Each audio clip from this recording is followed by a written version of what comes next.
am a nutritionist and gut health specialist. I help busy women fix their IBS, digestive symptoms and bloating, etc., so they can go back to feeling really good and enjoying a wide range of foods once more. So today I was going to give you 5 handy, easy, simple tips to keep you on track over the festive season.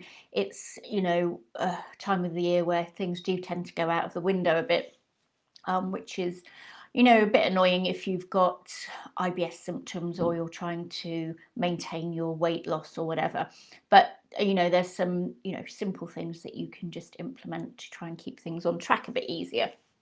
Okay, so the first thing I would do, this is really important, especially if you do have IBS, is to really keep your anxiety, worry and stress under control. It's a notoriously busy time of year. There's a lot of running around, buying presents, spending lots of money, especially if you're doing the cooking as well. All these things can really kind of add to your stress, even if you're not noticing it particularly, and then you may start to feel it in your tummy a little bit. So what I would recommend is definitely start a meditation practice or a yoga practice or something, really to, calm yourself down and just give you that space to rebalance a little bit. And it really will help you not only with the worry and stress, but also with the tummy issues as well. And if you're already doing those things, then make sure you stay on track over Christmas, because it's also a notorious time for our good habits we've got into to go out of the window as well. So if you're already doing it, make sure you keep it up, because it really will help you. And that leads nicely into the second thing I would do, which is to practice mindful eating.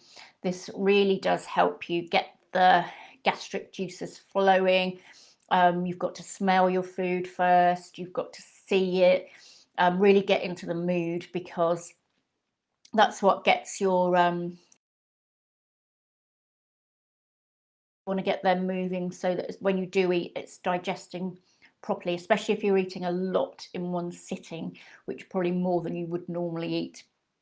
Really get yourself in that zone first. You could try a breathing technique, just, a few minutes before you do want to eat a big meal. So something really simple, like breathe in for a count of 6, then hold your breath for a count of 6, and then breathe out slowly for another count of 6. Do a few rounds of that before eating, if you're sitting down to eat something huge, and that will really help to get those juices flowing nicely, and avoid any bloating or anything like that. Okay, so the next thing, it sounds simple, but when you're surrounded by lots of tempting treats, it can be really difficult. But there is a really good trick that you can use to stop doing that.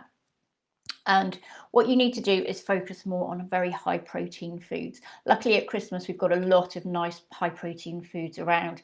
So what do I mean by that? Well, you want to focus more on things like turkey and other lean meats. If you're a vegetarian, focus more on nut roast and things like that.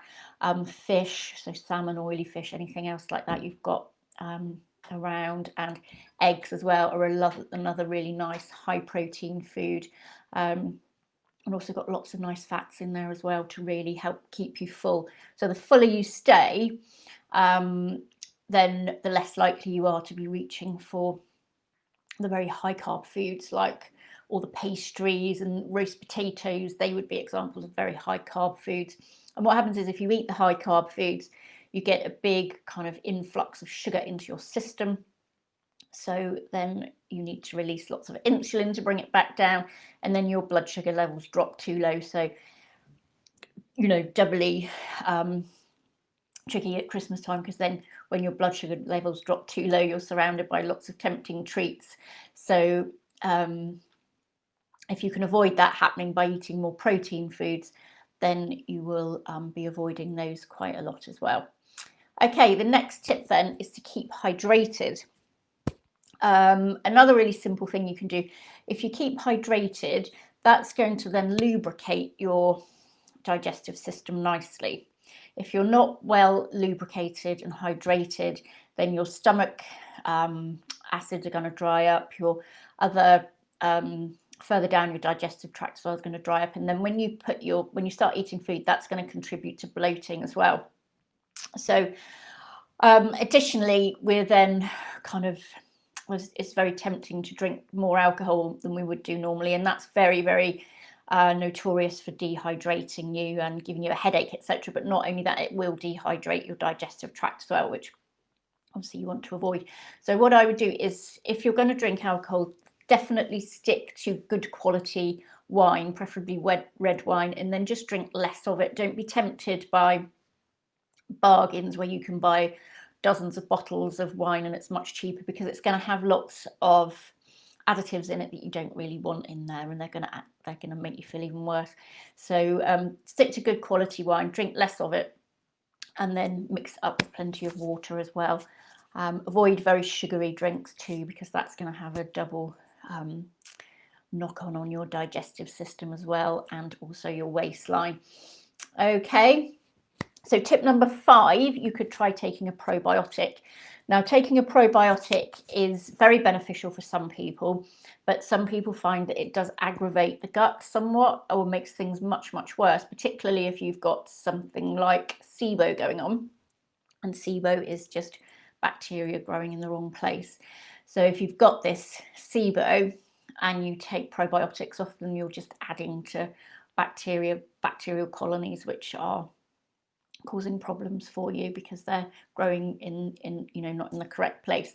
So that's another good reason why it's so important to get tested if you do have gut symptoms, so you can see what your underlying issue is and then start to get that sorted out properly. Okay, now if you're interested in doing that, I do have a free mini program.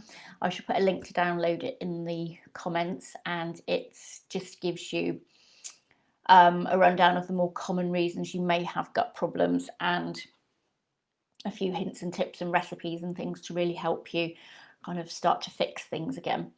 Okay, so there's that. I'll pop a link in the comments. Also, if you do want to speak to me directly about your gut problems, then I shall put another link to my diary in the comments, so you can book in for your free 30-minute call with me, so we can start to unravel what's going on and get you on the right track.